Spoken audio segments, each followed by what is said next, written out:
Okay, let's talk about one of the biggest questions in AI right now. Who's responsible when it all goes wrong? It's a question we ask constantly. But here's a thought.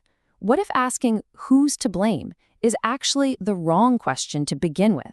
We're about to dive into some really fascinating research that completely reframes this problem. You've seen these headlines, right? A self-driving car gets into an accident, and the company points a finger at the driver. Someone gets denied a mortgage by an algorithm, and nobody, not even the bank, can really explain why. Our immediate gut reaction is always, okay, who's at fault here? It just feels like the natural question to ask.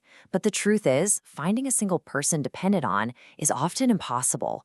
And worse, it might be distracting us from what really matters. And this whole problem has a name that ethicists use, the responsibility gap. It's this growing fear that as AI gets more and more complex, more autonomous, a black box, we just lose our ability to hold anyone truly responsible. I mean, if a system's behavior is unpredictable even to the people who built it, how can you fairly blame anyone when it messes up? For a long time, this was the standard way of thinking about the issue. And here is where we make a crucial pivot. What if that whole search for a single person to blame is actually a trap? A really limited, backward-looking question that completely obscures the bigger picture. Well, the research we're digging into today suggests we need to move beyond this blame game and adopt a much, much more powerful framework. So here's how we're going to break it down. First, we'll look at the classic AI blame game. Then, we'll get to the core idea, how there are actually 4 distinct responsibility gaps, not just one big one. From there, we'll explore why the easy, common answers don't really work.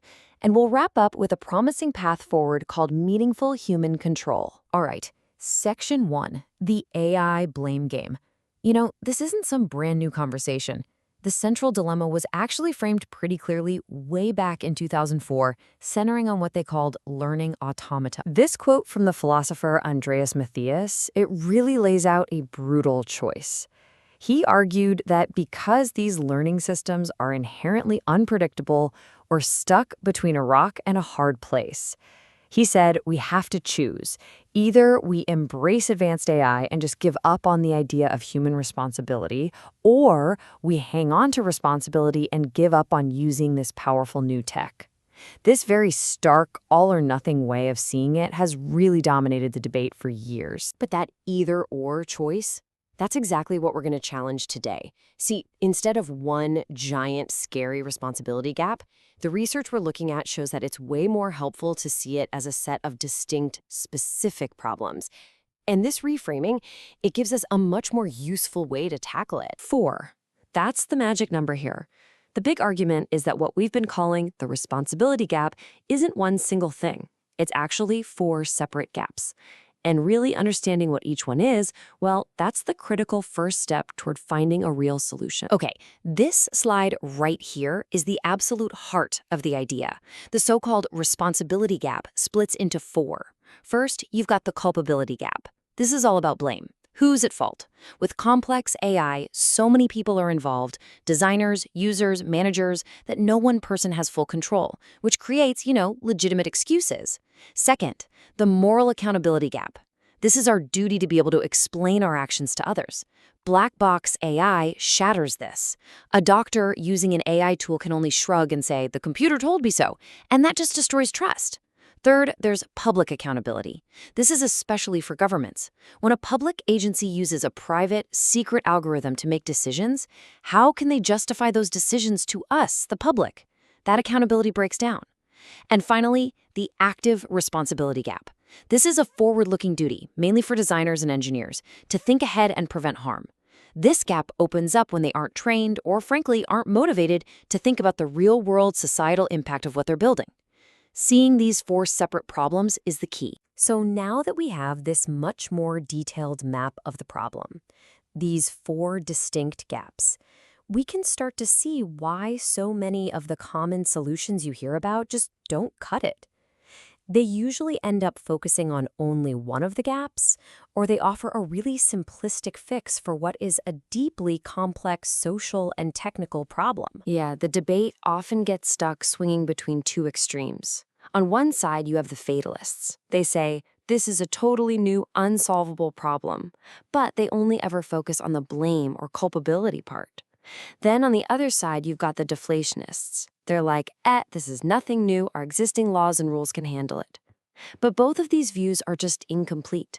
The fatalists are too narrow, and the deflationists, well, they dangerously underestimate the unique ways AI challenges all four types of responsibility. And this kind of thinking leads right into the trap of solutionism.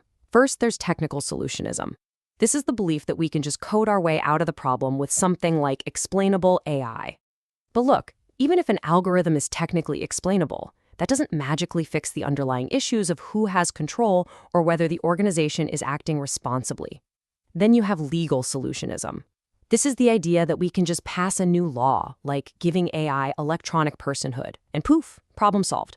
But these kinds of legal fixes usually just focus on who pays up after something goes wrong. They do almost nothing to encourage anyone to build safer, more responsible systems from the get-go. Okay, so if those easy answers don't work, what does? This final section introduces a much more comprehensive approach. The solution isn't some shiny new tool or a single law. It's a design philosophy, and it's called Meaningful Human Control. Meaningful Human Control, or MHC, is way more than just having a person in the loop ready to hit a big red stop button. It's a much deeper design philosophy for the entire system. That's the technology, the people using it, and the rules they operate under. The whole point is to make sure the system is designed from the ground up to align with human values, human reasons, and human abilities. It's all about building for responsibility right from the start. For MHC to actually work, it needs two key conditions to be met. The first is tracking. This means the AI system has to actively track and respond human reasons and values. So a self-driving car isn't just tracking lines on the road. It's tracking the fundamental safety goals of its designers and the intentions of its driver. The second condition is tracing. This means that for any action the AI takes, it has to be possible to trace that action back to a specific human who had enough knowledge of the system and a moral awareness of their role to be held responsible. It guarantees there's never a moment where we say, oops, nobody was in charge. And the real power of this MHC framework is that it addresses all four of our gaps. For the culpability gap, it forces us to look beyond just the operator and examine the responsibility of the entire system, the designers, the executives, the regulators. It helps close the moral and public accountability gaps by demanding that the key people in the system can actually understand and explain why the AI is doing what it's doing.